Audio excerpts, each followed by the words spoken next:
appreciate the DC Hispanic Contractors Association for supporting this. We have, with all the members of DC Hispanic Contractors, please stand up. We've got 3 over here, 1 here. Stand up. Nobody will stand up. Okay. We appreciate Jose and the ladies from DC Hispanic Contractors for bringing their group in. We also have the Minority Contractors Association. I know I'm not saying that right, Jim. Where's Jim? There's Jim Simpson. If you remember him, he's the president of the Minority Contractors Association, and we appreciate you being here. We also have NAWIC. Kimberly Driggs is involved with NAWIC, and Tatiana Alburn will be here later. So with that, I want to thank you for being here. This is an important subject for ASA. We've been talking about this for what, 60 years, maybe? Change orders. And so our leadership, Rick Freeman is our president, Cindy Akey is our vice president, Kim Driggs is our secretary treasurer, and Chris Pappas right here is our past president. And for quite a while, we've been talking about doing something significant about change orders, not just talking about them, but doing something significant. And so we've been meeting with this fine panel for a couple of months and talking about the issue, and they want to bring their points to you, and you have the opportunity to bring your points back to them. So at ASA, everybody is always very civil. And if you have an individual problem that you're not getting paid by somebody, we don't want to hear about it tonight. But you can talk to them after the event at about 6:30 or so. So with that, I'm going to turn it over to Scott Peper. Scott is with Mobilization Funding. He's going to explain to you what that is. But he agreed to meet with us. He was sent to us by Stacy Holsinger, who many of you know. And we really appreciate him taking the opportunity to fly out here to Florida and come to our beautiful weather and enjoy the DC atmosphere. Well, I appreciate it. For those of you that don't know, Ike told me that we were giving away free money. It wasn't until about 5 minutes ago he told me I was going to be standing between commercial subcontractors and general contractors talking about change orders. So, everyone go easy on me, but I appreciate everyone being here. I want to thank Ike and Patty for putting on a good show here, bartenders and the event hall. Thank you very much. And of course, our panelists, who I'll introduce here in a second. Just a quick topic on the change order management. Look, change orders is a real hot topic in the industry. I think getting paid is a hot topic for everyone. And finishing projects and performance is important, but change orders is the topic tonight, so we're going to focus on that. So a couple ground rules. I'll ask everybody to kind of participate. This is going to be an open forum. The panelists and I have discussed, we all want to make this not a diatribe of one kind going towards you, but also a good conversation back and forth amongst everyone. So as Ike said, the reason I'm here tonight, why I might even have this microphone, is I sit in between all different types of construction projects. Mobilization Funding is a financing company that primarily focuses on the trades. We help supply capital to commercial subcontractors that are executing work on projects. Government projects, private projects, small, big, and large. So over the last 10.5 years, we have a unique perspective on seeing how it works for everyone. And one of the things that we found out really early on was that a lot of the things that one party or the other thinks about the other is really a misconception. And so I kind of wanted to talk tonight a little bit about how some of these misconceptions are out, and I thought it was just great that you guys as an organization are going to talk about that. So what I think you'll find tonight is that everybody really sits on common ground, and if we can weed through some of those misconceptions and use the education tool we have here and the opportunity to communicate about it, we're going to find some really good solutions.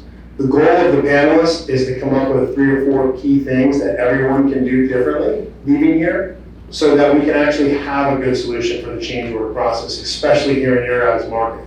Of course, if we can take those all, if you guys could be the tip of the spear and come up with a solution for change orders, I think we become a real popular group in geography here. So that's our goal for the night.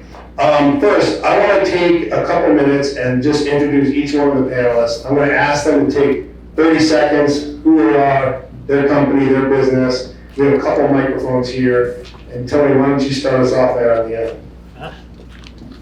Sure, thanks. Okay, yeah, you hear me okay? Tony Albanese, I am the Vice President for Construction for Hoffman. Probably known for the wharf down in Southwest DC, but I've been with the company about 10 years now.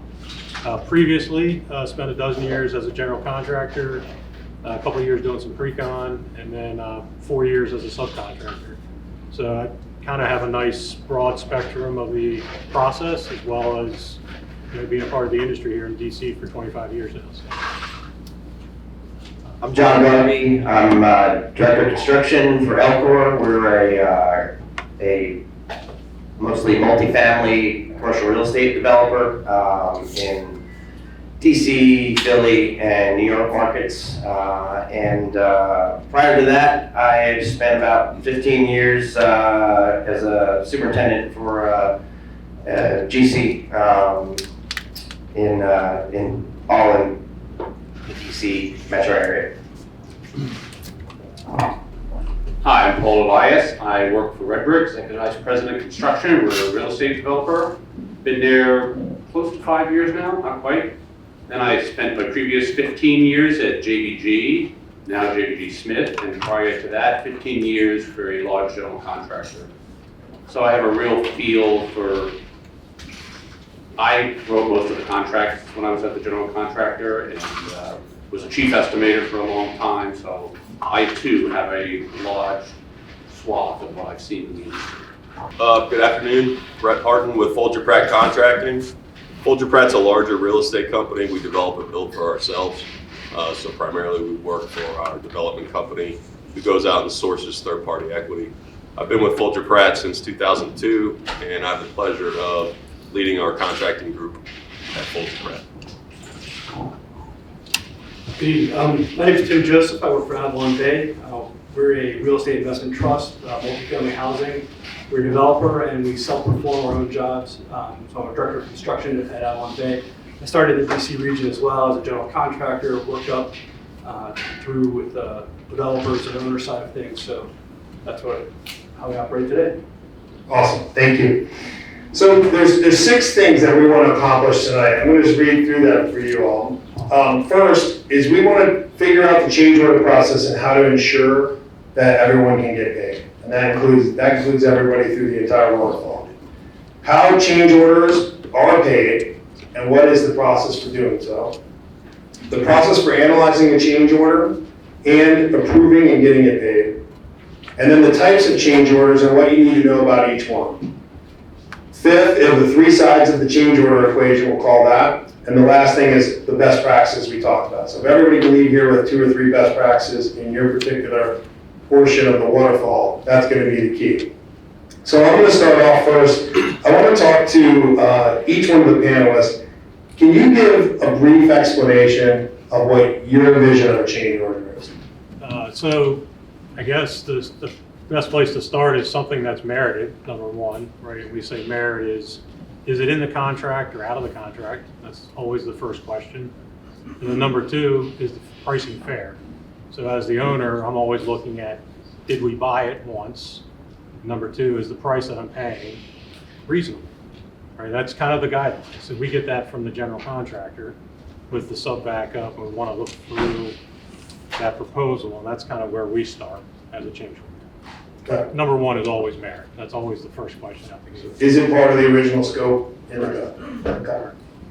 So there's the what we call owner elective change or like upgrade, something that we decided to add to the project. And when I was this is what I hated when I was a superintendent. So why are you changing something? And the explanation often is, well, the project might have been designed 3 to 5 years ago or at its inception, and there may even be technology that didn't exist at that time. So that's one reason. The other is the field conditions. Something happens, unforeseen conditions, something different, right? And then you have basically and these often are larger ones where the architect either calls attention to or it's brought to their attention that there's a gap in what's been designed and what's able to be constructed. So those are often like IFC change order issue for construction documents. But, you know, basically we have a contingency that is sitting on top for all these things. And the better the drawings are to us, the more opportunity we have to, you know, do these elective change orders. So we're always kind of looking at things from this perspective of, so because we're generally not looking to save, like we always say that at the end of the day, if you spend every dollar and not $1 more, that's the best job. Because a dollar that goes into a project for us is $25 in, you know, value. So we're looking for at sort of this pot of money as, can we use it? But we can't make that decision until we've got, you know, some of these unforeseen conditions and we've paid for the things. So it's always kind of a dance. Maybe while we're figuring out, like, Rob, chime in on a something. One of the things I learned early on in the construction industry was really what happens and how a project's financed. How many people in here, just by raising their hands, have a full understanding of exactly how a project gets financed overall? And let's just, for safe assumptions here, let's just say it's a traditional private project. About 20%. Okay, good. Well, let's start there. A project, in order to get financed, and let's just say it's a, you know, multi-family, or maybe it's a commercial project that has some tenant use of a lot of commercial tenant space with maybe some office, mixed use. Just take that type of project for example. The way that project gets financed is there's a budget. Someone steps out, acquires a piece of property, raises some type of equity, and let's just say they go to a bank, get some financing on it. Does anyone know how much a bank might typically give to an owner developer on a project like that? Go ahead, anyone? Slack percentage? 70%. 70%? Anyone else? It's pretty good. It's gonna be between 65 or 80. In Brett's case, maybe it's 95. I don't know. No, we're not there. But you're right. And so the rest of that money comes from cash. It's either the developers put in equity or other investor capital or some type of bridge financing. And so there's a budget that's analyzed there. Before a project comes out of the ground, it has to be worth it to the developer. And worth it is described as risk, what the financing costs, the time, the project, and ultimately what the overall project can be used for. And so in that scope, if you have a bank financing, you have certain guidelines as to the way that a project's going to be financed and a hard budget, that if all of a sudden there was just change orders and you were 10 or 20% over budget or 5% over budget, it might throw the decision pool as to whether that project is worth it or not right away. So it's important to know there is contingency, but it's not set up to just pay for change orders. And so that is why there's such a, I think that's why the topic is so tenuous, is a lot of times when I would hear from subcontractors, they'd say, look, that GC is making a fortune, or that owner is rich. They may be, but that project is typically going to be, it all is encased in their own vision, and it's all looked at as to whether or not it's worth it for them to build. So I want to offer that perspective, because as the change order process comes through, the money's got to come from somewhere. And if you're financed by private equity, your own equity, and then a bank, there's going to be rules and guidelines whether the developer wanted to put that money out or not. I didn't know that at first. We learned that the hard way, trying to finance certain parties in those projects. So just something for perspective I want to touch on first. Coming back to the panel though, if you give a quick explanation, Paul, just what your vision of a change order is. We're going to touch on the 3 different types and some of the different other aspects around it, but a true change order in your world for what you do. Yeah, so it's something that you didn't legally sign up for, right? As a scope of work, right? That's what your side of the change order is. My side depends on the contract, is something totally different. Now, when I say legally signed up for, that's your contract, it's what it says in your contract, it's the drawings, the specifications, all the little phrases that are included. And one of the most important phrases that at least is in a lot of our contracts is reasonably inferable phrases. So it doesn't have to be specifically shown in the drawings, but you know, you're all experts in what you do. I don't know even a tenth of what you do, you know, what your company can do and all the technical knowledge there. So we're hiring you, at least the owners at the table, because you're the experts. So you should reasonably infer what is needed to get the job done based on, you know, what the drawings show. Everything outside of that should be a change order. That could be a very thin bar, it could be wide, it depends. Of course, you know, we're gonna get around the typical, hey, I added like 60 doors, that's something else. But that is how I see a change order, and we'll probably get into this later. Yep. The proof has to come from the audience.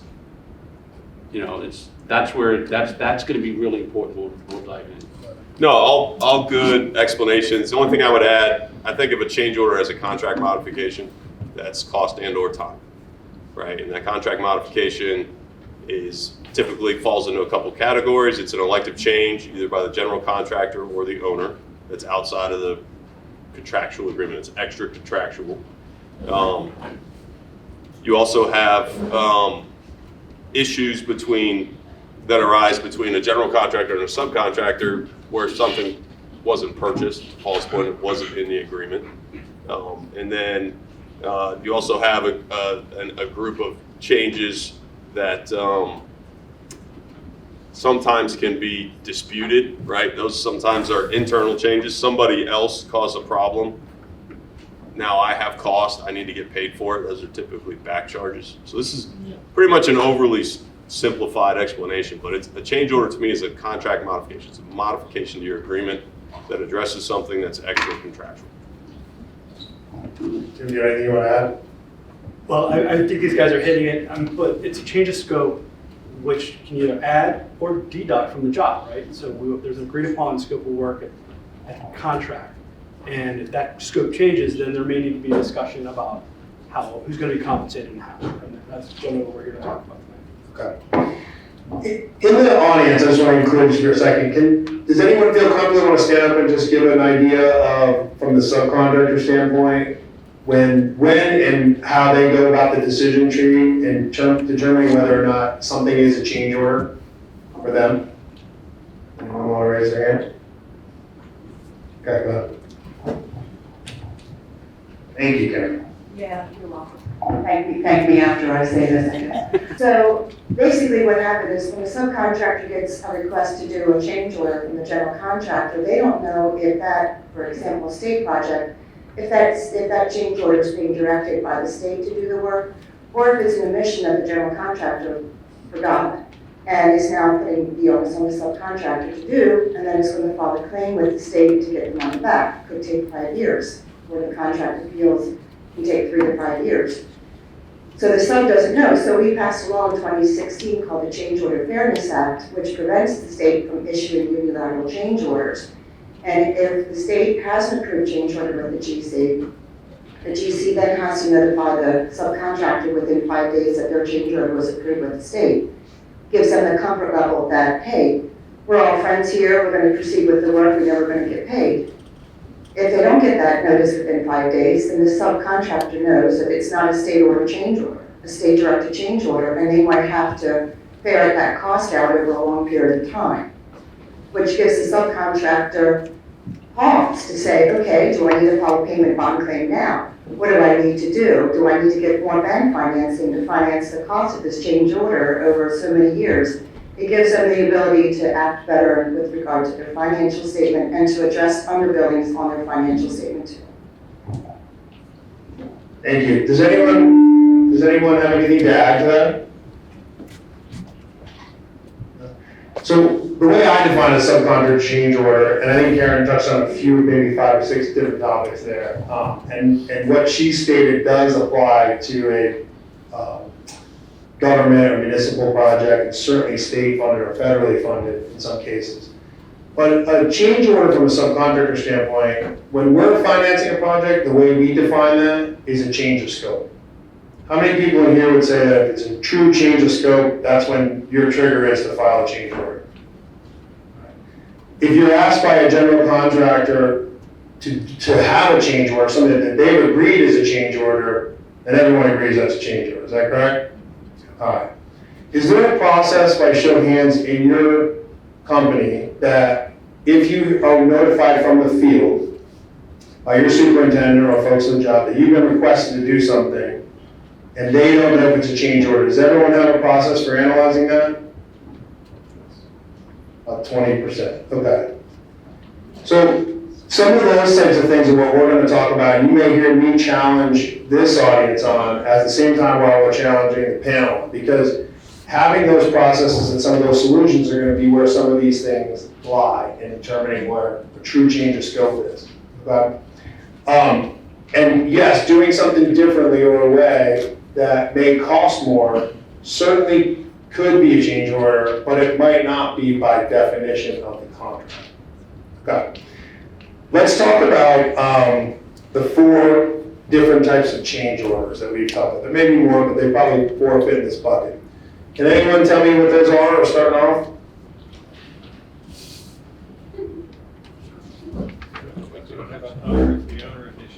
Yeah, we got owner directed, that's one change order. Scope gap. Scope gap. Help me understand that. What by scope gap? GC, when they're putting out, they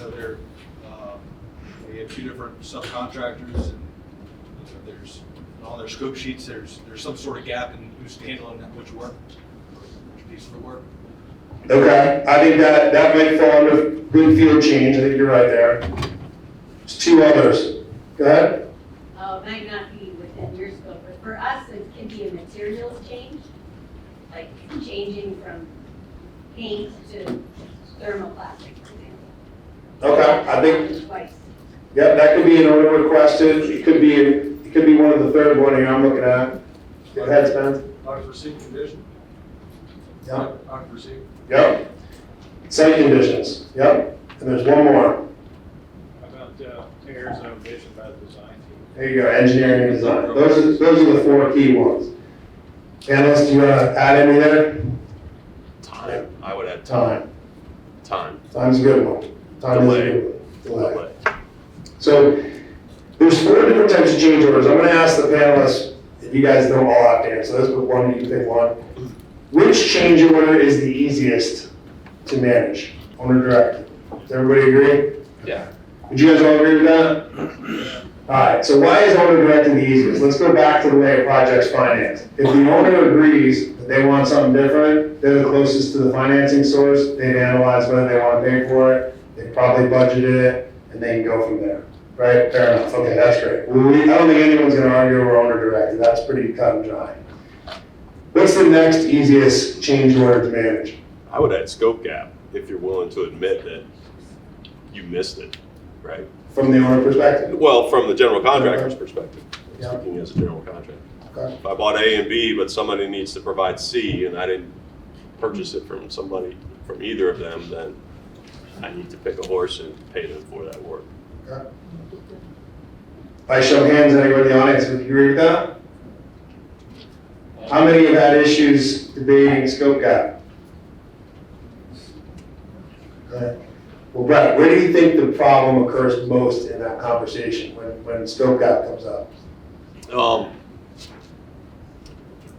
In my experience,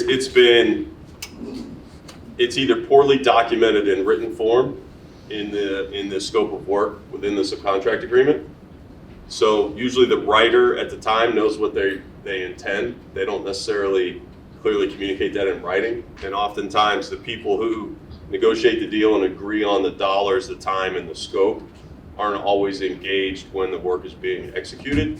So oftentimes the teams on both sides of the equation that are executing the work, there's a difference of opinion on the written form of what's included, right? And so to me, it's the biggest challenge is it's a communication breakdown, usually because of the written format of what's being expected. Yeah, I think I would agree. I'm trying to think through. I had to write all them down because I couldn't remember them. So the scope gap makes sense because scope gap, I can get a piece of paper, look at your exhibit B, look at someone else's exhibit B, look at the drawings and figure out, okay, nobody has it. It makes some level of sense. So that seems relatively straightforward. The next 2 are going to stress me out beyond belief. All right. The next two are just impossible to figure out sometimes. Right. I'll put myself on the fence here for a minute and go out on a limb. One thing that I often give advice to contractors to do, so particularly subcontractors in bidding, is to be overly specific with your scope of work, more specific than less specific, and provide a narrative on the cover page as to how you arrived at your price, what you thought about, what you were considering, so that folks that don't know your scope so well, like some general contractors or developers, can at least get an idea of where you're thinking. My reason for giving that advice is, one, it helps your bid stand out, candidly. It's probably gonna get read, not if you have a long narrative, but again, something that gives some thought into what, shows that you put some thought into it. It also helps frame for the general contractor how they should look at everyone else's bid. And it'll point out for them what might be missing. And I think personally that it helps solve some of the scope gap issues. It might not define it in the bid, but it certainly will help you in the buyout prior to being awarded. Now that I've laid out what I say, do you guys want to hold me accountable to that and give some perspective as to that might be helpful or not helpful? No, I think more information is helpful, right? So for us, for example, just briefly, we'll take a proposal from a subcontractor, we level them out, we review them, we develop our own internal scope. This isn't uncommon, shouldn't be any surprise to anybody. And then we create our scope of work. It's a different exhibit for us, but it's the scope of work exhibit. And that's what gets negotiated and resolved when you close the deal. So as long as you're detailed as a subcontractor, as long as you're detailed in what's in that scope of work, because you have feedback on it, right? Whether you want to change some language or an inclusion or exclusion, as long as that's clear and that's detailed, that should alleviate some of those problems. And it's a good point too, as you get into the actual change order, the more detailed you are, Yeah. I always look at the ones that have one line on that piece of paper and go, reject it, because I can't even follow what you're asking for. Right, but the more detailed, the more, and so it carries through the process from into changes that we see. You know, as it makes it through the general contract, the more information, the better, frankly. Yeah, I think I'm a visual guy, right? So if you've got a before and after picture, right? If you've got what the drawing had before and what it's got now, and overlaid it, a couple of years ago, concrete subcontractors started basically doing overlays in Bluebeam or whatever software, but basically it was everything that was shaded in red is what wasn't there before, right? So that makes it pretty easy to come up with a quantity, and there's no challenge to is there any entitlement, right? It's right there. So like we started to say.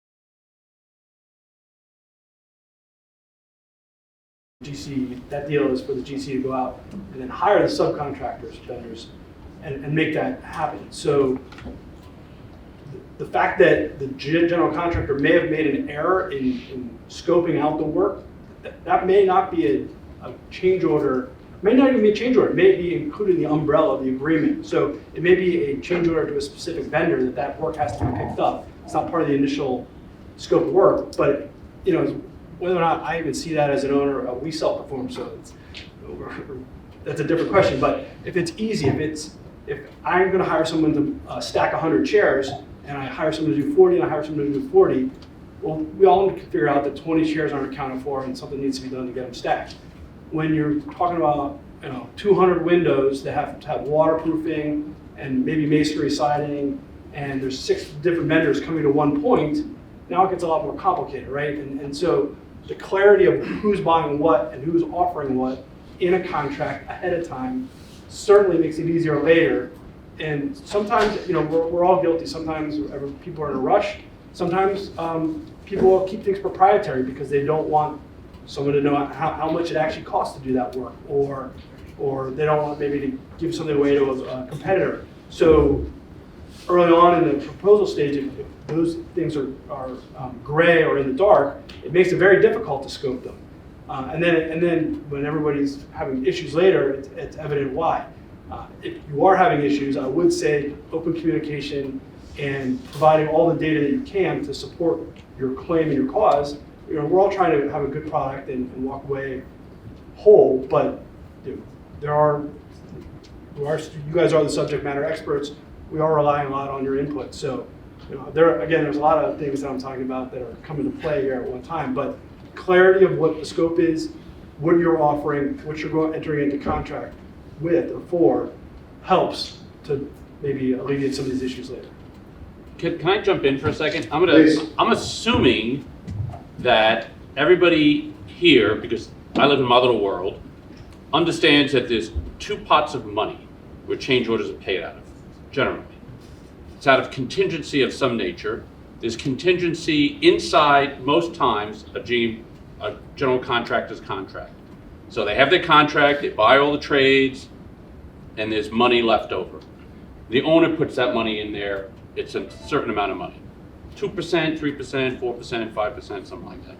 So change orders that are not in your scope, the GC made a mistake, didn't buy it in any other scope, it's a change order to me, but it actually stays inside the GMP, the contract value doesn't go up, you get paid more, and everybody moves on. Doesn't mean that it's just automatic, we'll get into that in a minute, but if it's a true scope outside the GC's scope of work, outside of his contract obligations, then it comes out of my pot of money, right, which we talked about earlier. So I assume everybody gets that, but maybe you don't, because you don't live on this side of the table most of the time. And it makes a big difference what pot of money it comes out of in terms of speed, this, that, and the other thing, other things, and and whether it's clear or not. Because we get into the next two, it's usually it becomes a little grayer on where that pot of money comes from.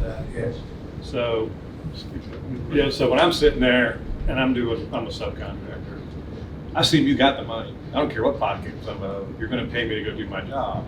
But you're just saying that if it came out of here, change order might take 3 months. No, I didn't say that. Came out of here, you said it'd take longer. It could take longer. Could take longer. So, but the work doesn't take any longer. So it's like, do I ask you, is this the 60-day one or the 80-day one? So I need Right, to no, price it. right. So here, we'll get into the other stuff, which is really important. If this is where problems happen, when the owner and the general contractor can't agree on if it's inside or outside, right? I think we didn't do anything, it's clearly part of the building, right? I see you didn't buy it, or I think you bought it, but whatever, okay, we can't just, take it out of contingency, and then it's like, this is an owner, this is outside, and it becomes friction, right? And then this never happens on my job, by the way. So, I'm making most of this stuff up. My job is perfect. No, so that's what I meant. It's another layer, but doesn't mean that, contingency is just, pocket change money we're just throwing around. Yeah, look, I think it's like, But I don't look at like, I assume you're building a job, you've gotten the money. You got the money and you got the financing. And so from a subcontractor, I look like that's automatic. Like I assume. But it's a limited And the credit. Well, I can't go off of that. I hope you have enough money to do what you're going to build. So, but I know the process. It's like if you build a house, your own private house, and you hire somebody, like, what do you mean you forgot the windows? Come on. But I'm with you there. But it's interesting to hear the side where the stuff you have to go through in order to approve an owner initiative, because that's the stuff we end up doing is we become subcontractor incorporated bank. And so we're anything that makes that quicker, GC to owner, not getting a good education on that. So there's three things that I like to talk about in the change order. I think this will help. It's a good time before these will be particularly important as we get into the next two. But there's a contractual side. So there's three sides to the change order equation, okay? There's the contractual side, which we've talked about today, right? How many people have been contractually right about something, forget the change order, it could be anything, contractually right about something, and still the argument, you still lost. You're contractually right, but you still lost. Okay. So that's the contractual side, right? Everybody. GC never loses. There's the financial side of the change order, which Paul just talked about. Who's paying for it and what buckets it comes from? And then there's the side that I think a lot of people forget about. Is there anyone raise their hand, tell me what that is? There's the practical side. Everybody's got a customer. Everybody's trying to please someone. There's nuance in every conversation. With your team, with your employees, with your customers, with customers, and that comes into play.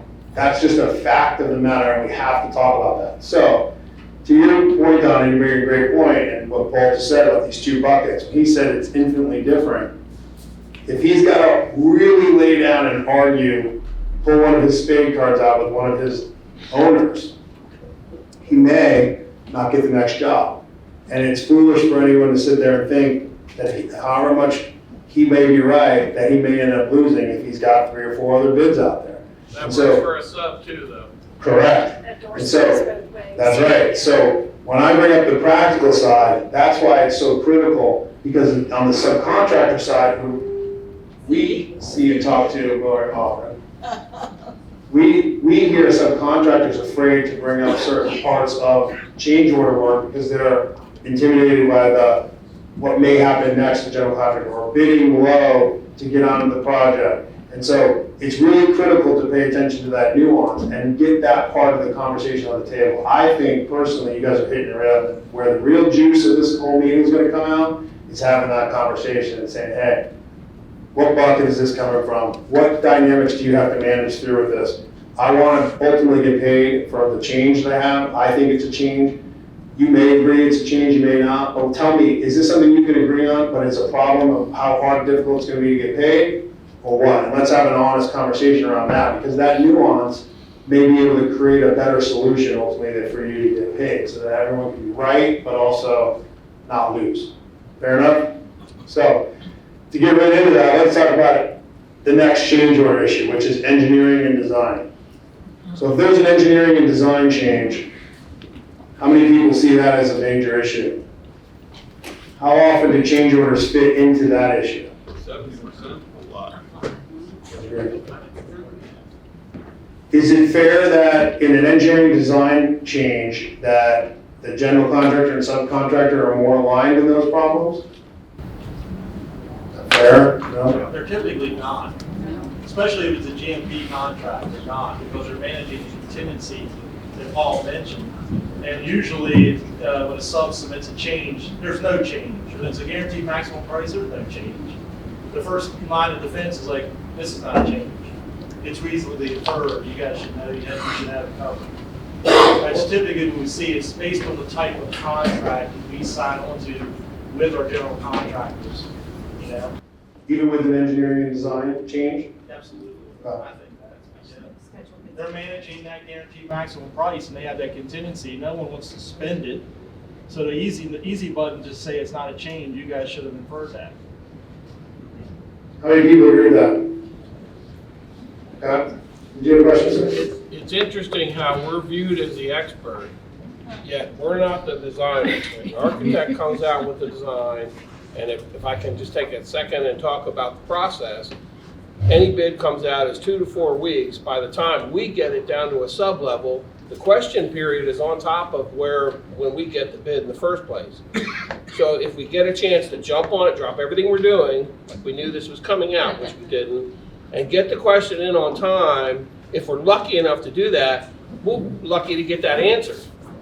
So part of the problem is it starts right, and especially in our trade, the design in our trade right now is in the deplorable state, and the architects are intentionally shifting the design down to the subcontractor. Yeah. And it's not fair to us to take on that liability when we might know what we're doing, but I don't know if any of you guys want to debate this really, but nobody in this room is an expert. Yeah. What is your We know what we're doing, but if you're in roofing and waterproofing, Paul can tell you. Paul can tell you all about me. But we know what we're doing. We know what we're doing, but we don't know everything about everything. Neither does the architect. But the Especially designers because have it's- errors and omissions insurance. insurance, and that the general contractors, for the most part, don't go after the E&O insurance of the, Oh, they go after it, trust me, they go after it. But you know who likes to pay least of everybody that we've talked about today is the insurance company, including errors and emissions company. But they go after it. They definitely, I've seen it numerous times. It doesn't come fast because it's an insurance company. well, if that money is given to the general contractors, the subs don't see it flow down to them as compensation for their change order. The E&O policy is usually held by the owner through its agreement with the architect, so the general contractor isn't privy to that. So the general contractor would have to make a claim, Right. further that claim through the owner would then have to take it and go pursue that claim through the policy.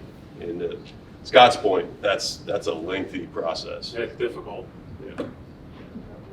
Well, if it's a delay claim and you have to go to court, you're looking at 3 to 5 years in some cases anyway. Everything's a lengthy process when you want money. Yeah, there's business decisions we all have to make, right? Yeah. I mean, that's really what it comes down to. And that comes down to the nuance I was talking about, knowing what that process is. If it was me in that shoe, regardless of where, I'd rather find an amicable solution there, knowing that if we all decided we were gonna wait for this pot of money from the E&O insurance, which may take years, what is a better solution? Because we can't wait years to finish the building or finish the stage or get going on the project. And maybe there's alternative solutions. And that's one of those great topics of saying, let's just get all that on the table. And that goes for everybody, because typically that type of issue may really lie with you all to say, hey, look, this is what this issue is about. This is the path it's gonna take to get this approved. What else can we do here to make this an easier method for you to move forward, but also feel comfortable doing so, and that you can get paid? It's like we're in a position, we have a lot of relationships with the owner, the client, right there. Even though there's a GC, we pretty much know. Yeah, we pretty much know the client. We have a good relationship with them. So that horse trading, hey, call the engineer up you work with all the time and say, look, you made a mistake here. It's $10,000. What are we going to do? Before we even go to the owner, we can make that go away. But that's a position that we're in. Not everybody's in that position. But we normally start with the whole, like they were saying back there, when they argue errors and omissions. I'm like, the design team makes the puzzle pieces, we put them together. That's what the sub does. Is there anything to discuss from the other part of what he said, which is getting the RFI opportunity so late in the process that you can't actually address the gaps that might exist that the subs are identifying because they don't have time to get those in? I don't know if, because that's something you talked about, right? That's a great question. So the amount of time that someone gets to address a scope change. So if we know that a lot of the issues on scope gaps occur, one, are relied on by the experts, the subcontractors, and you all need a certain reasonable amount of time to get that done. Maybe that's one of the things we can walk away with here is what is a reasonable amount of time to receive an RFI such that you could trust that you've covered what those scope gaps might be and that the owners and GCs can effectively utilize that period of trust to know that the scope has been identified and they can move forward with that. If any of you want to tackle what a good period of time is or what your goals are on that? I know it's not an easy answer, but if you're going to go into contract with somebody, you should clarify the variables, or at least have a clarification in your contract that states, hey, you're telling me to do this. This is not industry standard. This question is so I'm not going to honor this, or I'm going to do what you say, and then let's move forward. And so, I think I've got trust written on my paper about 4 times. You have to have a certain level of trust with people you're going to go into business with. You haven't worked with them before, I get that could be an issue, but and you have to have a communication. This is what I'm offering, this is what you're buying, this is what I'm going to perform. And I do want to circle a little bit back on errors and omissions. $10,000 is a lot of money, and if anyone took $10,000 from any of us, we'd be upset. I get that, but no owner is going to go and exercise an errors or omission for $10,000, right? I'm talking big money. No, I hear you, and if you're $600,000 out of your bill for $5 million, obviously those are big decisions, but I would urge anybody not to get $5 million under before a decision's made. I know it happens. If you change site condition, you can be out a lot of money, and then the schedule gets compressed, and then you're just out of luck. I know it happens. I'm just, I think you definitely should have to sit down and have people there and before you get in that position. Easier said than done many times, I get that. But, so aerozone emissions is not a free fall for anybody. It is sort of a mitigation later after it's all said and done. And so I would hope that you would make an agreement with somebody way before 3 to 5 years down the road, and that could be worked out. Is it fair to say that a normal bid comes out and you have a month? Is that fair? 4 to 6 weeks. And then to answer the question somebody asked earlier, 6 to 8 weeks to me would be the answer to that. Because by the time the GC gets it and they go through it and figure out what they need, at least a week and a half's gone by, and the questions are due 2 weeks before the bid. So by the time we get it, we're jumping on it if we're lucky enough to get the questions in right away. But then the architect has to respond so many times, they don't answer the question. And so you're left dealing with the errors and omissions when you bid the job. So what type of projects are these? Are these publicly funded or private project? They're private, okay. Publicly funded will get answered. The government, most governments will answer you. Yeah, they're kind of obligated to, right? Right. Extend the bid date. Or their extended bid date. So, I work on the general contracting side of our enterprise, so I work very closely with our development company. We're engaged and involved in pre-construction. A lot of the timing constraints are due to the process to move a building through pre-construction, through entitlement, get permit, close on the financing, raise the equity. That drives a lot of those timeframes, okay, on when pricing is due. So that's just some context, right? And it's going to be different for every owner, every developer, right? If you're a pure GC, then you're kind of beholden to what the owner wants, right? But I found in my career the best subcontracts that I've purchased that have had the least amount of problems weren't because a subcontractor had time to ask questions during the bid. It's because both by either myself or my team that was doing the purchasing and the subcontractor that was coming to the table to negotiate with us had done our homework and had flushed out where those conflicts were. And we figured out a plan together on how to address that ambiguity, right? So you may turn in a number, right, on bid day, and if you're a roofer, you might not get a call for a while, right? The GC still has to negotiate the prime contract with the owner. Then they got to build the structure, dig the hole, all of that good stuff before you're coming to the table to get your trade purchased. So there's time there. I'm not suggesting you should spend 6 months reviewing a set of drawings that for a project you might not get. But at some point in time, you're going to get a call from the general contractor that says, we want to come talk to you, right? And I would encourage you to use that time to get to know that job as well as you can and identify any ambiguities that you can. It's not perfect, but it's another bite at the apple to try and clarify your scope and put the risk in the right places. The question, I guess the question that comes up as you're talking is, what is the expectation on your end with respect to the review of the documents by a subcontractor during the bid process? Are you expecting a full scrub, or what is reasonable and what is reasonably inferable, as Paul brought up earlier? So that's it. So the question was, what is reasonable expectation of you all on what the subcontractor's done in terms of the contract language and the scope? Is that correct? Well, specifically, we're talking scope. This whole was talking about scope changes. Specifically, the scope change. Hi, Bruce. I find that a little scary. This is why. I would expect that this is going to get a big groan. If you're bidding a job, you know exactly what you're bidding, right? And if you, I'm sure, so a job that you really want, right? Not a job that you're just throwing a number over the table, whatever's going on out there. This is a job you want to win and you're digging in. So you really should know, right? My expectation if you're bidding on my work, that you've dug into those drawings completely. That you know your scope back and forth. Why would I think otherwise? Is that what you're asking? Well, I'm trying to think of some specific examples in our trade, which is masonry.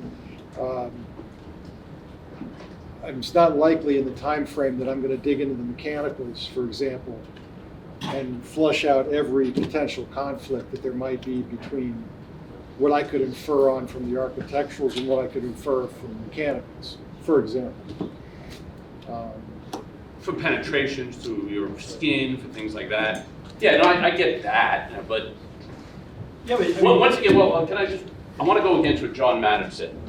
Because I really do, if you guys aren't experts, we're screwed, right? I mean, you guys have to be the experts, and it depends on what we call an expert. You are the experts, you're more of an expert. The architect, and the end, well, outside of MEP, right? So specific. Architects, they're artistic, they're aesthetic, and they're also technical, right? And there's no way that an architect could know every trade, everything you guys know, constructability, all of that, right? There's no way, right? They know what they know, and that's what they know. But you guys have to be the experts, and everybody in this room has done enough work that you're not going to catch it all. But I'm assuming you guys have some contingency built into your bids. No, just like down and dirty. Would you agree that the design of CDs has gone down over the past? Yeah, well, that's a rabbit hole we're not going to go down, right? Right. But I'll go into something else because John brought it up too. Timing.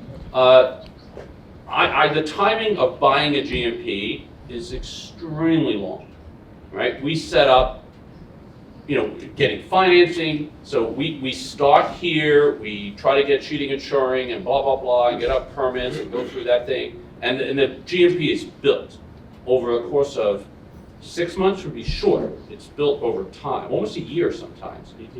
Yeah, it could be really long. And yeah, it could be 18 months, it could be certainly close to a year. And what we do there is you come up with a price, right, with the GC, and knowing that certain trades are quasi-purchased, and we're doing a lot of design assist and all that middle of the road kind of stuff. And then as we move down, we're calling John. He priced the job a long time ago, and he's like, "Hey, we're ready to buy roofing, right? We're pouring the foundation. We're halfway up the building, So and then I pull that stuff out, get it going again. Or, I have no idea what John's schedule is from the day he originally gave somebody a quote, and now he's like twice as busy and whatever. But it's a really long time, and by then there's going to be a whole new set of drawings. There's going to be all these RFIs and all these addendums that came out. So there is a really long period of time here to try to figure this stuff out. And as an owner, it's rare that we just jam stuff like out there and say, no, there's no more time. You just take the price. I haven't seen that in years. There is a day that comes where financing says, I need a number. Oh yeah, no, we got to get a bank loan. Or the loan doesn't close and you don't have financing. Right, and then we lock something in, but hopefully there's enough wiggle room in there to make it work. So the answer is. By the time we're getting a bid submitted though, we're looking at 3 or 4 or 5 of them, and they're all within a point of each other. As a owner, I think that we're somewhere in the realm, right? And then I've never sent a contract out based on that. And then we sit down and go over scope, and you certainly should be prepared if we're going over scope and getting ready. And you might price yourself out of the job, because if you go above what you've submitted, I've got maybe 2 or 3 other people that are interested in coming in. But certainly, if we enter into a contract, I would expect that you ferreted out all the little inconsistencies and brought those questions up, because once we sign, I think that you would know what you're doing and know what you just sold me. And if you came back around before the ink's dried and said, "Oh, by the way, down in your mechanical room, there's some inconsistencies here, and I'm looking for a change," I'll say, "Well, what have we been doing?" So I'm going to summarize something, and I'll come right to you after this. What I've heard, and I want to make sure I'm hearing this correctly, is at the time you're doing your initial bid, a figure to the best of your ability is needed. Everybody's looking for some ballpark number. But in that ballpark number, there's going to be 2, 3, 4, 5 things that may not be, for whatever reason, able to yet give a specific price. And if you were to give that ballpark number, but identify those 3, 4 things that you need some clarifications on, at least in the initial number, you don't have to dive in deep and become an expert at that point, which is a serious investment of time, to a set of drawings that may not even be finalized yet. And that is totally acceptable. Is that fair enough? Again, being clear with the 4 or 5 things. That doesn't mean you can go double your price next, but it means like, here's the things that I'm gonna need some real more information on, or to know better, prior to being able to lock that price in, but for the most part, here's my range. If that's the case, one thing about being an expert, I always found talking to subcontractors is, how many people feel very comfortable being an expert if there's a problem in the field and you are asked to field engineer a design, or not design, field engineer a solution?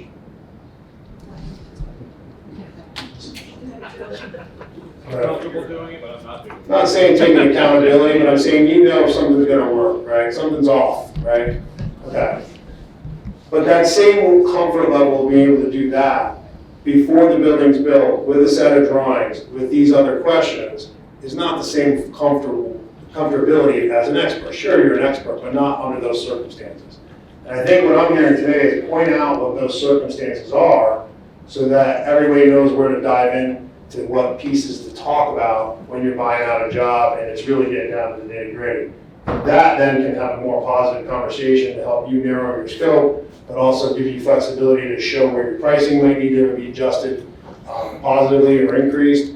And everyone was kind of knowing that on the up and up. That's what I'm taking in summary from this conversation. Does anyone disagree or want to point out that I'm way off basis here? So that's one of the takeaways that I'm going to put down on here to leave with. First one I have is time between RFI and bid due. But the second one is going to be, let's clarify on that up front what you don't know in that scope that is keeping you from being able to really provide a strong solution. And then communicating that. And what I'm hearing from the owners is if they know that, they'll know they might need to get to you a couple weeks before they're ready to get some clarification on that. They'll know they need to give you the next set of drawings. And they also won't hold you accountable to being a perfect expert yet without the set of circumstances. Now, when they give them to you, they're going to expect you to do that. Is that fair enough, everybody? Yeah, I can say that, I can't speak for you guys, but I read every qualification that comes over on every GMP, just to make sure. I'm sorry, I read every qualification, personally, on every GMP that I look at. I read down what the general contractor sent me. I look at the subs, go through that, and highlight the ones that potentially have cause. I mean, they're questions, right? You bring it to the table, you have to discuss them and make a business decision based on that. So, I can't speak for these guys, but I mean, we try our best to see that.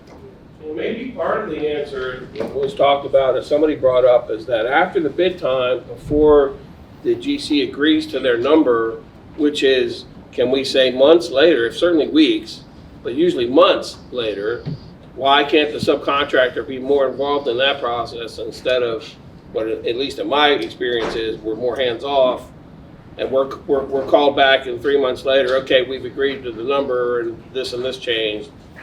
Maybe that's one reason, one way that things can be covered that weren't at the time.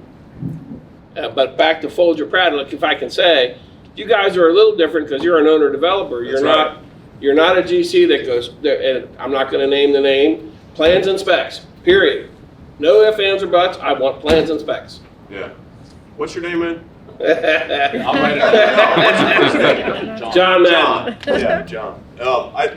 Thank you. But I think to your point, one thing you have to recognize, John, is, like you correctly did, if I'm a third-party GC, I'm competing against other general contractors, I still have to go acquire that deal.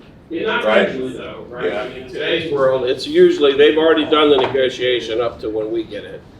There's a bid. By the time it comes to purchasing roofing, yes. No, most of the bid, you guys, correct me if you think I'm wrong, most of the bids today that come out, the GC has the job. At least in what I do. The GC has the job already, it's been negotiated, and they've settled with the owner that they're gonna do the job. That doesn't mean the job's settled, it's going forward. It just means they're the ones that are selected to do the job. Okay. That's good. Right, Now, you there's guys a bid already going know out what tomorrow. general Yeah, exactly. I get 4 or 5 competitive jobs a year. When I started 30 years ago, I had them every day. But it's not like that anymore. Isn't that what you prefer though? Yes. Yeah, absolutely, sure. That makes it much easier, sure.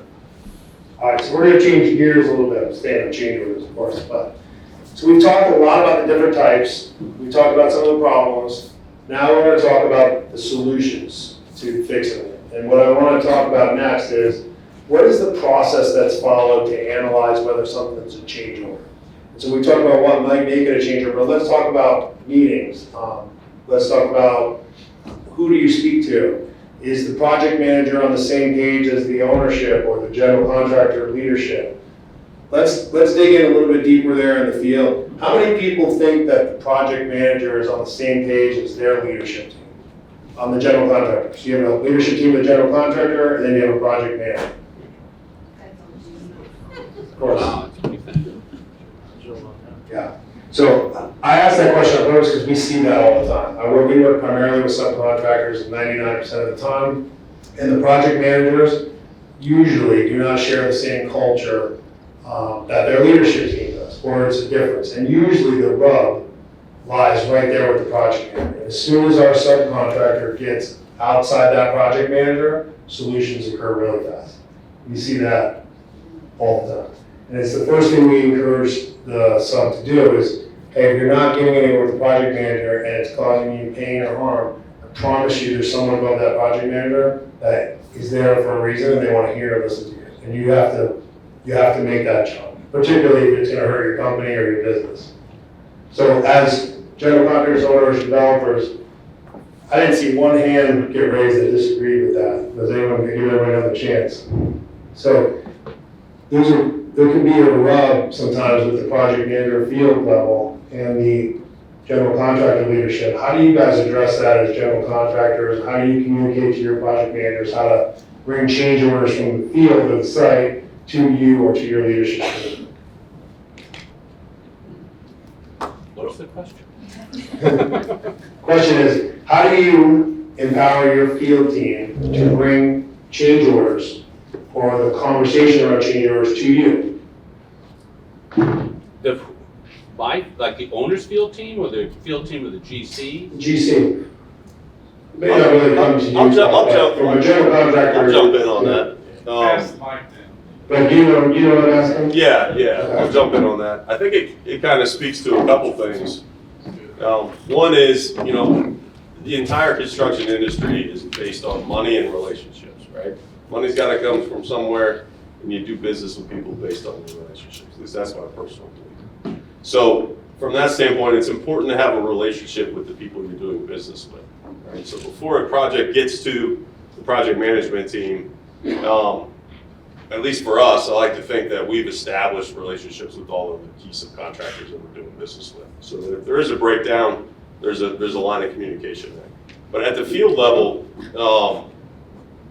communication is really important, right? And so that can happen in many different ways. It can happen in the coordination meetings we have on site, the bi-weekly foreman's meetings. Our project managers on site full time. If there's not a good line of communication between the subcontractor's project manager and our project manager, then it's just going to fall apart, right? One thing I will note though is oftentimes we'll see project managers from subcontractors that are running multiple projects, and I don't know how they're able to do it, right?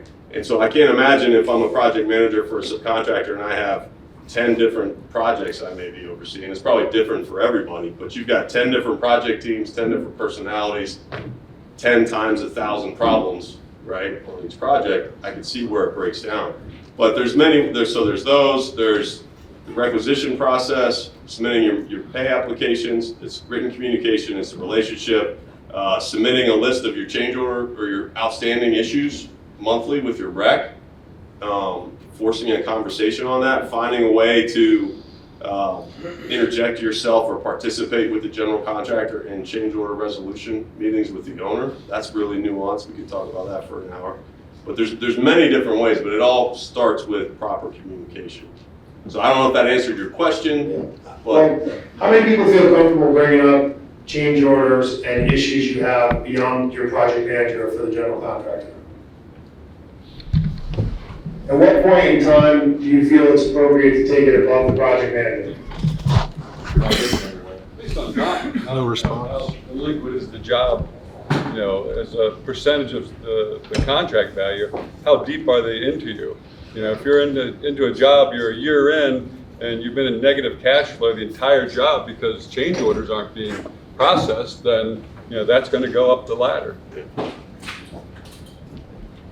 And I think in this era of labor shortages in general, to your point about running 5 or 6, 10 jobs, when you have your own project management team, depending on how green or seasoned they are, and the different subs are coming at them, 3 or 4 at a time, trying to get their own individual change orders processed.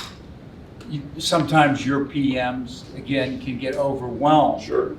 And I've always tried to find a way to bring in maybe the exec, if I have to, a senior person, not to embarrass, say, the younger PM, but hopefully you can make it a learning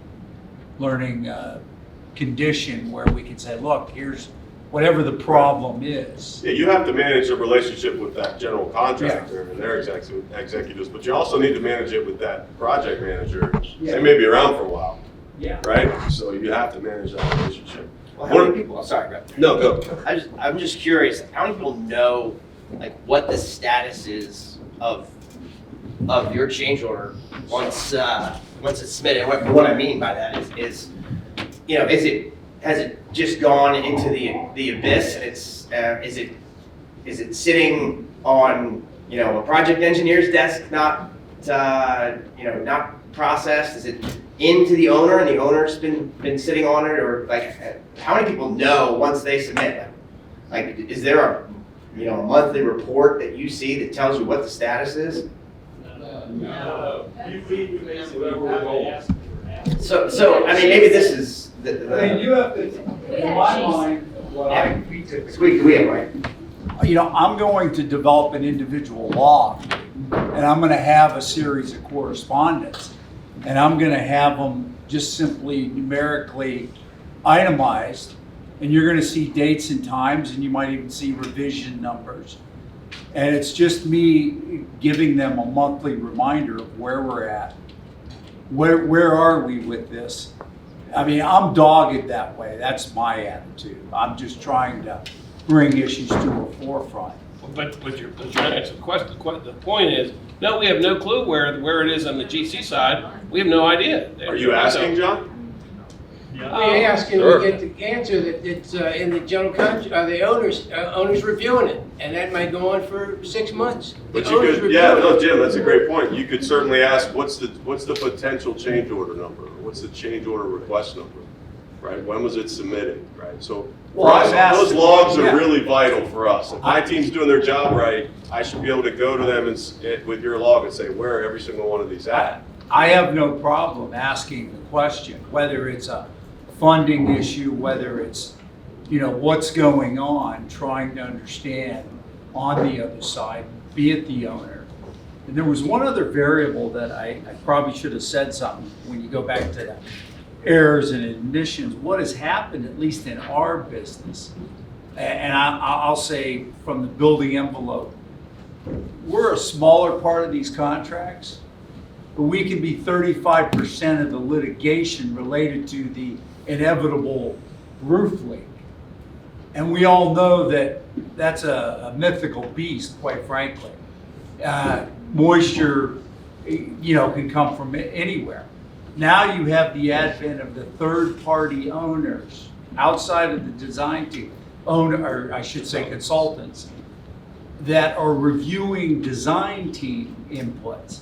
And I've had jobs where recommendations could run into the hundreds of thousands in a potential change that was never shown. But they have somebody's ear in the process of the project. And I've because they're the expert. Because they're the expert. But I've gone to the mat. You're not.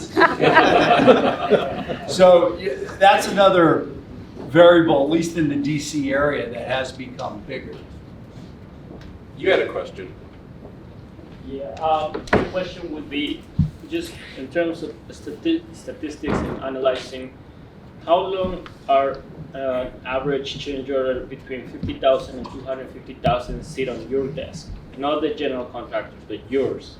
Like, how long does it sit on your desk? To see whether it really is sitting on your desk for 6 months or it's just a week. Okay, so, Did everybody hear that question? yeah. So the question was, how long does a change order sit on their desk? Between 50,000 and 250,000. And just not a complicated change order, but just, you know, sort of almost complicated, but not as complicated as you gotta like dig to it through an entire year. What's an average cycle to analyze a change order? Yeah, that's a good question. It's, first off, I don't think there's an owner person up here that wants change order, you're gonna die when you hear this, wants change orders to lag, right? Now he's chuckling inside, I get it. That's true. So the answer is way too long, right? Way too long. We've all looked at like, why is this change order still, what is going on? Oh, we haven't gotten the information yet. Oh, you know, we asked for it, we haven't seen it. We asked again, you know.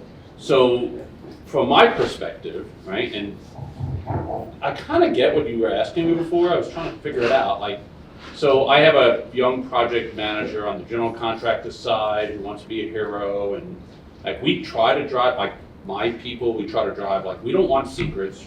Bad news is all good news. The bad news only gets worse with time. Change orders only get worse with time. Doesn't mean, but sometimes you just can't get the information. Now I was going to say, how to get a change order paid quickly, right? The first, you know, all the information should be there. It should be really clear. Everybody in this room, nobody's made money with a change order. Everybody loses money on change orders, right? Right? Yeah. That's what I keep hearing. It just has to be, you know, the more information, the better, right? The clearer, the better, and the more truthful, straight up, I don't know, something. It shouldn't take that long, and I know it does. But I've asked. I have an issue. I don't want to do autobiography, but I can do it, right?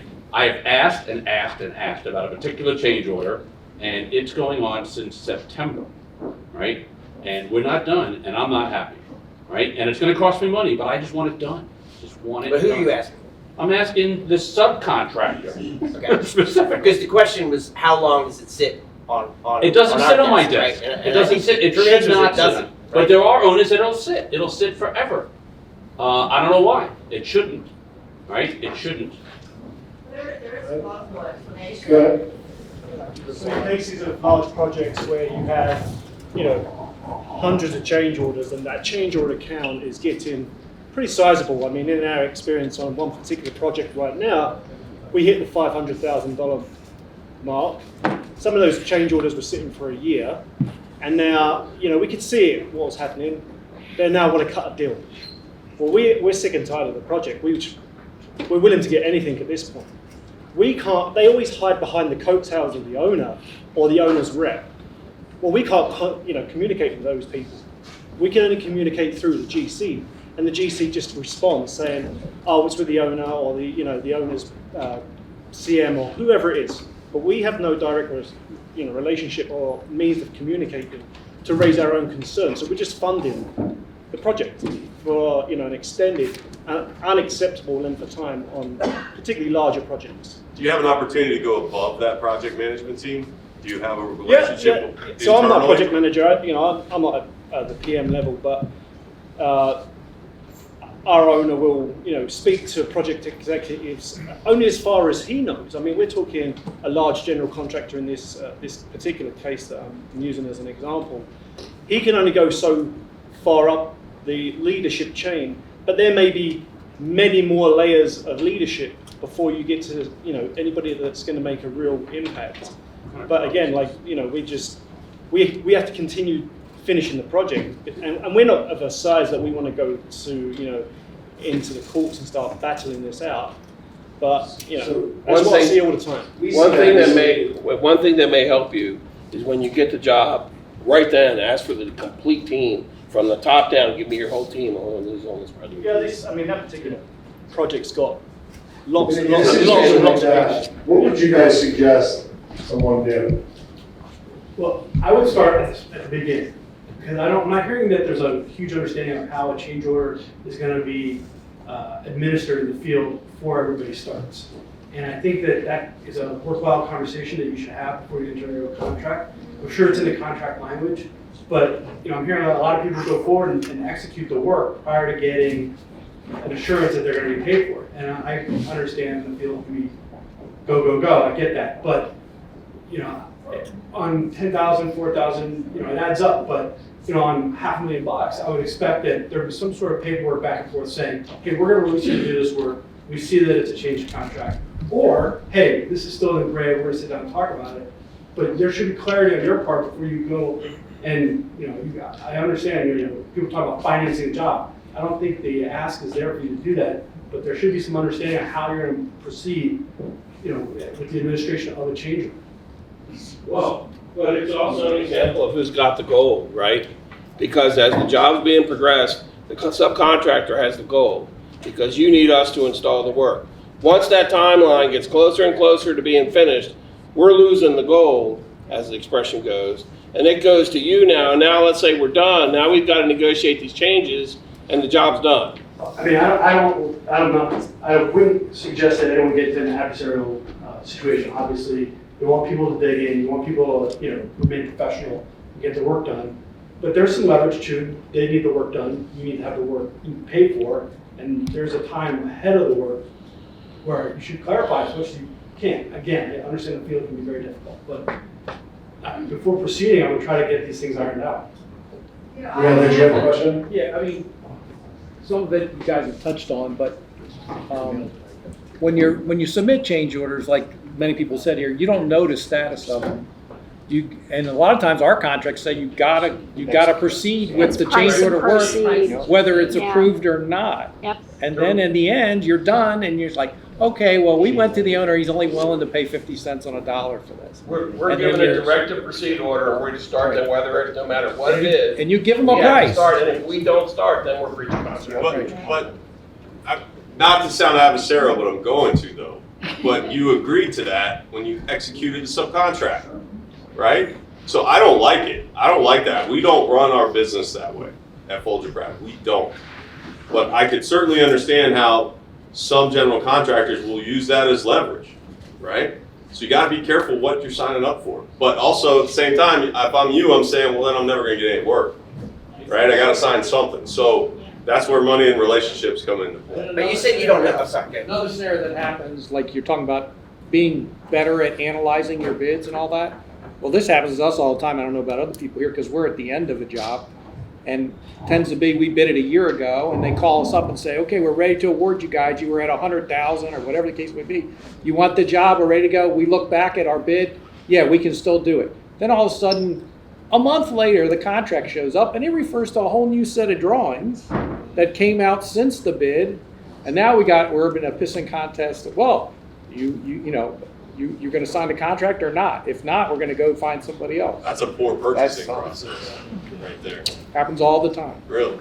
Fool me once, Sure, fool me sir. twice, right? Don't you know that statement? I heard one of the analysts say that you don't expect subcontractors to finance the project. I've worked for multiple subcontractors. I'm on the finance side. And I've never been anywhere that we didn't have between 5 and 15% of our annual revenue sitting in unapproved change orders. And so we are financing the project, and I'd like to get the owners to jump in on a question. When do you actually want to see a change order? Because it seems like general contractors will assemble a change order. In other words, they don't just pass my change order along to the owner. They want to combine it with other people's prices for that same change order. So I may be waiting for the general contractor to assemble that change order. And I don't know that. All I know is it's not getting approved or paid. Well, thank you for addressing the 800-pound gorilla that's in the room, because I think this is something, and this is where, you're all in the same boat and you're, accountable to each other. I think this is where, and you said you don't know what the status is. I think you should know. I think you're entitled to know where, because if you are submitting your change order on time within the, whatever it is, 30-day window, 10-day window, whatever it says. And that's great, right? But there's probably 10 other subcontractors that are packaged in that same, and there may be 2 subcontractors that probably had nothing in that change order. If they did, they don't want to spend, it's not important to them, right? It's not priority one because they've got some other change order somewhere else. I'm sure they need to. So that is what we see all too often, is that I can't process what I haven't seen. And maybe you might say that there's a flaw in that system, but if there's a change, I don't want to have, I want to close the books. I want to know that we get it processed and not have, one lag. So I think I'm a big fan of the public embarrassment. All right, so we have owner, architect, contractor meetings. There's a log. All right, everybody knows who's delinquent. Everybody knows who's late. That architect, I know how many days he's got a submittal. I know how many days he's got the RFIs. We know when the general contractor got the change events, and so I think you should be entitled to that information, and that should be part of another report that's or a monthly meeting or quarterly meeting. We used to have we called them partnering sessions, so where we would bring once every 4 months we bring the interested parties from all the subcontractors. We'd have architect, owner, GC, everybody, and say, okay, it could turn into a break session, but mostly it's what do we need? How can we communicate? Because that's that level of communication that I think doesn't exist, that needs to. If you got a change order that you submitted and it hasn't been submitted to me for 6-8 months, you gotta, that's your chance to be the squeaky wheel, right? So. Yeah, but how many people have a change order process like that on their projects? Like what? Meaning like what you just described, there's a consistent meeting, everybody knows they can attend, all the information's there. I raise my hand, you just say, It's rare. Never happened. so it looks like that's a great opportunity. I think one of the questions was, should change orders be bundled with multiple trades? And the answer is no, right? Simple. It's no, they shouldn't be. They should be on a subcontractor basis with small exceptions when it's a massive scope issue thing where there's lots of pluses and minuses and the owner just wants to figure out where on the equation he's landing. But that can be done another way. But the answer is no, right? You shouldn't be waiting on the caulking guy if you have a $250,000 roofing problem and there's $10,000 worth of caulk, right? Of course not. And if that's happening, someone's just got to change the GC and doing it that way. But sometimes that's the way the developer / owner wants it. If there's a bulletin that's issued or an ASI that's issued and it's impacting multiple trades, then the GC is directed to submit that change order with all the subs pricing, not in a piecemeal fashion. Same as if a mechanical subcontractor issued us, the general contractor, a change order, they're not going to issue the cost just for their insulator and then just for their sheet metal. They're going to combine those costs for that specific change and issue it as a change order. One thing I've done successfully in the past where I've had a large change that covered multiple trades, if you have 1 or 2 subs who just aren't getting you the information, is a GC, you send them a notice to say, give me your number by this date, or I'm plugging in X amount of dollars for you, and if that's what I get, that's what you get, and then you move on. If you're a good GC, you want to advance that change and get it off your plate, right? Because you want to keep the funds moving, and I found that to be effective. So if you're hearing from a GC that they're waiting on somebody else, that could be an idea you could float to them and say, well, throw some money in for them and let's move out. Let's not hold everybody up. I am a GC and that is what we're doing. So Yeah. that's Well, good. kudos. That works well. Did you have a question? Go ahead. Yeah, so I work on both government and commercial, and I know for government projects, sometimes they wait until they have several change orders before they even take them to the committee or to the council to get money for it. So on the commercial side, do you also have to wait until you have X number, or can you fund each change order individually? You We can don't, fund we it. can fund it. You can, Yeah. everybody We can. don't have to do that. All private jobs, it's private money. Yeah, because a lot of the Know excuses that. we get is, oh, the owner hasn't been funded yet, they're waiting on financing, and, you know, when you've got 5 to 10 change orders and the same answer keeps coming up, that someone's waiting to fund somebody to fund you, and you really don't know. For me, it's, wait a minute, was this in the general contractor's original scope? And they're just telling me that they're trying to get money from the owner without saying, we're trying to get extra money, but we blew it. And I'm still carrying that weight for months. And when you're small, even, I mean, I've heard, you know, 250,000. If you hold up a $10,000 change order on me, I'm in trouble. So when they're bundling, on the government side, that's a delay. But you're saying on a commercial side, it's not a bundling issue. You can fund them immediately as soon as it's approved. So every job is different, right? But in general, when you have private funds, you may have to go to the bank. The bank, we have an inspector, but typically you have a 30-day pay period, and you can do something within that 30 days. 30 days, wow. You could. I mean, every job's different. You know, every job's different. Hey, I work for a REIT. We self-fund. We build for ourselves. We self-perform. You know, I can pay any of my vendors at any time, and I typically pay within 2 weeks. If you sign up for electronic funds, we get paid within 3 or 4 days.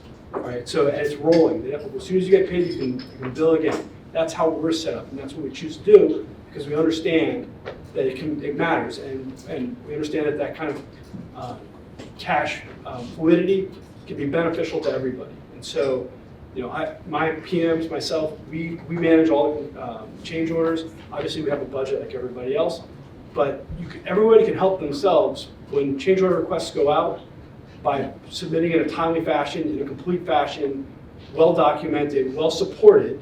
You know, if I get a piece of paper, which I don't know what project it's coming from, I don't know what vendor it's coming from, and it's got a single number on it, it makes it hard for me to process that in a timely fashion.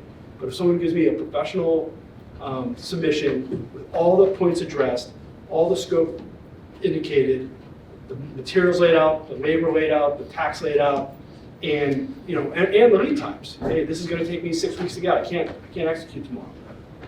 I can then take that and I can execute that in a timely fashion. If I got to chase you down and you're busy, and then you got to chase your people down and they're busy, then that all compounds, and you can see how that can compound. If I got an activity that has 4 or 5 or 10 trades in it, you know, then those decisions get harder and take longer. And then you asked about the bundling earlier. A lot of what we've been talking about are change orders that have been executed or are being executed. As a GC, sometimes it's a pricing exercise, right? We're not sure if we're going to proceed, but we need that data. And again, if that one number comes in, at least it's something. But if it's a number that comes in that's backed up, that's supported, that has reasonable amount of labor put to the work, it's much easier to take that and go and ask for that funding. So you know, you can help yourself by putting a professional submission forward each time and in a timely manner.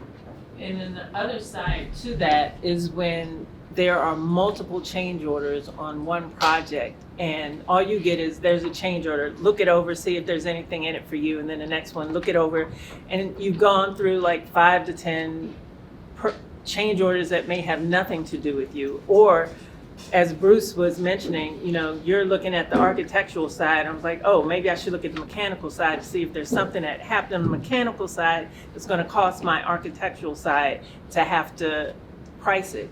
And when you're only given like days to do it, like, oh, here's a change order, can you give us the price in 5 days? And here's another change order, can you give? I find that I am looking at nothing but change orders constantly, and most of the time they have nothing to do with me. So I think sometimes we just suffer from, okay, just change order burnout. And when I was in this industry 30 years ago, the general contractor would actually screen a change order and only contact the people that were affected by the change order. And I'm finding that doesn't happen anymore. Now it's just pass it along. See, that happens all the time. They send you the information and expect you to sort through maybe 1,000 documents to determine if you have a new light fixture in one of those drawings. Yeah. where, you know, it's wasting your time. So go back to a solution, right? As a base question. I think Tim hit on it. Sorry, microphones are terrible. Look, let's go back to a solution. I think Tim mentioned the word process, right? And a lot of these questions in my mind, what I'm hearing is process. It's what we agree to with the general contractor, but it's what you agree to with that general contractor. So if you're not getting access to information, status of change orders, where they are in the world and the process, this is in my mind, contractual issue between you and that general contractor that lays out how you operate. I mean, we up here clearly lay out what we operate with the general contractor. So in reverse, right, that flow back up is a process. And all these questions, how fast does it happen? How much is it for? Is it bundled? Lay that out, have an exhibit in your subcontract that says, here's what I'm going to do for you, right? We ask for unit prices all the time, it's the same thing. So ask about that change order process, have an exhibit. This is how I'm going to operate back to the general contractor. And then in reverse, the general contractor says it to us. My guys are going to do this, and we're going to have these partnering meetings. We're going to talk about change orders every week with the general contractor. And then we're going to have those meetings to answer those questions or get more information, right? So for us, I think I operate pretty regularly 1A process. We do the same thing effectively every 30 days. I review a monthly report, I review a pay rec. We do this over and over and over again. So all the questions seem to be going back to, what is that process? How do I operate, right? Just from what I'm hearing in the 20 questions that we had in the last 15 minutes. How many people negotiate their general contract, your subcontract with your general contractor? Are there certain clauses you focus in on, and are some of them being addressed in here today? A lot of it's tied into the prime contract provisions. And you have the flow down provisions. So we're kind of jammed with whatever the general contractor agrees to with the owner. Right. And a lot of times the change order terms are not well defined. It doesn't tell you what database to use to price your labor and material. It doesn't really tell you, sometimes, I mean, I'm not saying every contract, but, what's in the cost of work and what's in your overhead profit. So usually you're volleying back and forth in the first couple change proposals. I think the first thing to do is issue a credit and see if everyone bites on that, and then go from there. Set a precedent. But the answer to that is why. It's not very well defined, right? Can you why aren't you explain to asking me what a for- credit means?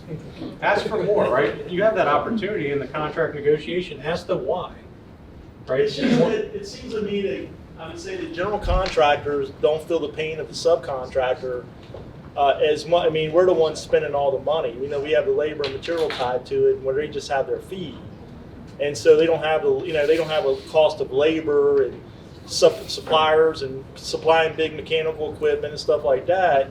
It doesn't mean as much to them when they're negotiating a contract with an owner. It's just like retention terms. We could get into that. I mean, reducing retention is at the discretion of somebody. It's not based on a % complete anymore. It's. Yeah, that's usually defined somewhat, right?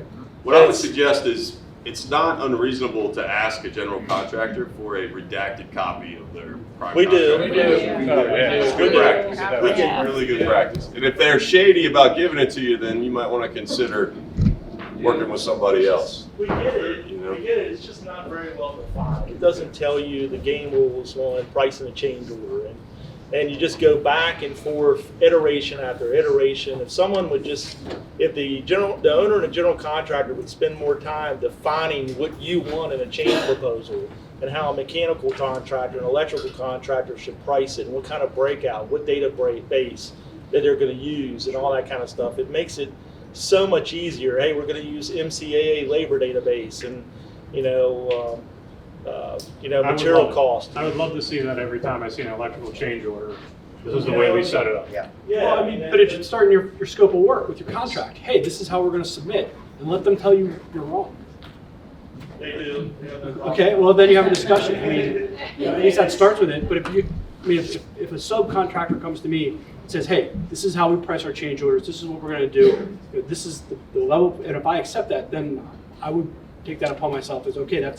Those are the rules. If I have an issue with it pre-contract, I would say, hey, we'll take this, not that. Can we do this instead? and we'll reach some kind of agreement. But at least you're on the front side of things, as opposed to staring down some work you don't want to do that you're going to get undervalued for. Yeah, I agree. A good general contractor should have a recurring meeting with the owner to settle changes, right? And as a new sub comes into the mix, that first conversation, let's have a conversation. Let's have a discussion about how XYZ subcontractors pricing their proposals. Because if you do it right, you set the stage early, and everything else should kind of flow, right? Yeah, that's the But it's hard sometimes, and not every general contractor does it. Most general contractors, I think, prefer to do it, but oftentimes you might have a green project manager who's just not used to doing it, right? So, Let's say not every owner, not every general contractor is the same, and I don't really think anyone's trying to get something out of somebody. It's just that I think the process is broke. If it was more defined and consistent, it would be a lot easier. We all know what we're doing and how it should be proposed. yeah, I would encourage you though to ask that question when you're closing the deal. Yeah. At GC, ask that question. A lot of times they say it's too late. They've already signed the prime contract. They're stuck with what's in the prime contract. And so you just go through that circle, you go through that cycle, I guess, that just keeps going back and you really don't get anywhere, unfortunately. At some point, you have to accept the contractor given, and you also can push back. There's no rule of thumb that a general contractor has to accept the terms in the subcontract. They can make a different change. Certain trades are going to get different deals, and things happen like that. That's the practical nature of it. Now, there may be certain contractual language in an owner contract with the GC that has to follow through, but what process you follow for a change order probably isn't one of them. Well, I think that should be. I mean, I feel like that should be part of your contract discussions. I mean, if you could have your labor rate, like your change order labor rate, pre-negotiated, as you're signing a contract with the GC, that's another variable that's out of the equation, right? So now we're just talking about how many hours you took to do something. Yeah. So the takeaway here is be more specific. I think you should take the initiative early is what I'm hearing of negotiating these points. And then the piece that I don't think was said, but I'll add is you also have to be willing to walk away. At some point you're going to have to own what you sign, and you shouldn't sign anything that you don't want to own. And so that's an important piece that I think everybody has to kind of come to grips with. So the faster you can get to, it's going to be hard to say no at the very end if you hadn't had any of these conversations. So I think the faster you bring up these points in that 6-8 week process or that 18-month process when you're speaking to them about what you're going to do and how you're going to do it, having that internal meeting with your team, set the standard for how you're going to execute change orders and you're going to price them and you're going to standardize them inside your own company. If you don't have that done, leaving this meeting, that's the first thing I would go do. And then include that in every one of your contracts because you are now dictating how you're going to manage it yourself instead of asking a developer or an owner, which is never going to be consistent, they're all different, to do it for you in a contract. Fix it, figure out what you're going to do yourself, and then move forward from there. That's what I would do. And then be willing to walk away. Go ahead, sir. Yeah, it's hard for me to isolate change orders kind of by itself. There's several things that impact us. When I say us, my company, the change order is just one part of it.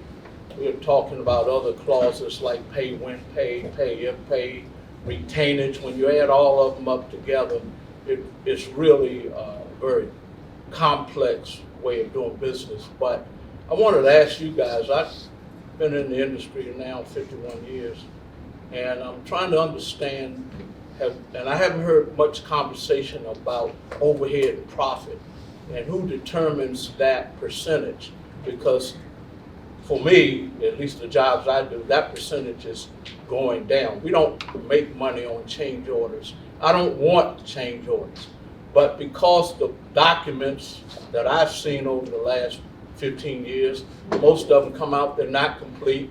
So it throws you immediately into a change order situation.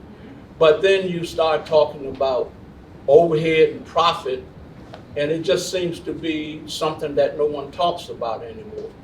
And one of the jobs I'm doing right now, the overhead is 5%, and I'm trying to understand who determines and where, as developers, where does this percentage come from?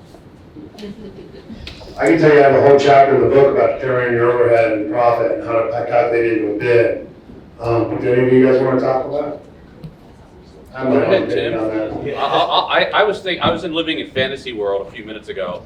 I'm listening to everybody. I'm like, oh, this is so screwed up. How do we solve this? So, all right, fantasy. This goes right to what you were speaking of. Fantasy world number one. Every subcontract submits, not bid. When you sign a subcontract, you submit your price and how you got there. Everything. Butt naked. Show your overhead and profit, show your material, show your length of pipe, right? That doesn't get you off of, you missed something that's clearly in your scope, right? It's like, here's my stuff, but not limited to, you know, but at least it sets a stage. Now, I've had conditions where a change order is because there's something that you should have had, but you don't, and then we just have to work it out. Because I don't want the job to start that way, right? But there's always a deal. But that is how, you know, in fantasy land, change orders could be pretty obvious. You know, here's what we had, this is what we used a database. This is the database we used. Look, we 6-inch pipe, this is what we use, and now this is what we're charging you. We're not charging you 3 times the amount per, you know, unless there's extenuating circumstances, like the building's done and we're ripping walls out and it's really hard to get production. But I don't know, and every trade is so different, but is there something there that could be done? You know, and then your overhead and profit. I've never seen, we don't have 5% overhead. It's like usually 10 and 5 or something like that. And then there are limits. I think we have a paragraph in our contract that says, you know, for the GCs allowed this. A direct subcontractor is allowed this, and then the second tier is allowed that, but at no point can all the overhead and profit be above a certain number, because it's just too many tiers. And we never even go deeper than the second tier. We don't even ask. So I think we've had a pretty good discussion. I'm gonna tie this all together here in a bow for a second, but we agreed early on we wanted to have 2, 3, 4 walk-away points. What I've heard, and I'm gonna reiterate these, the time between the RFI and the bid being due, 6 to 8 weeks is a reasonable time frame for that. A minimum set of info to submit for a change order. I think maybe I can work here with Ike, come up with a list and work with the panel. Here's the minimum information when submitting a change order that we should include. And at least the parameters for which you're identifying those at, to make it easier to get approved, but also get paid. And then the time and status of where a change order is in the cycle. You should articulate those 3 or 4 things in your process early so that you know you're working on them. How does a change order, when you sign the contract, I think John mentioned, when you sign the contract, who are all the players that make the decisions? Get that list up front before there's a problem. And then also, what is the process for submitting change orders if there's a change? And get that information up front. Now you have that locked in and you know what rules you're gonna follow. And then the last thing I would add specifically to the subcontractors is go back and figure out what process you're gonna have internally for how you're gonna manage change orders within your own company. And start there. Because if you don't have that right now, it's gonna be really hard to execute any of these other things. Does anybody else have any questions or anything that we want to leave off? I'm sure there are a lot. Comments? All right, we're gonna be here for an hour and another 45 minutes. And I also want to thank Martin Press from Press Mechanical. He has sponsored the books that we brought here for you guys today. There's lots of good information on it. I think there's one for everybody. I think you guys picked them up on the way in. Thank you very much.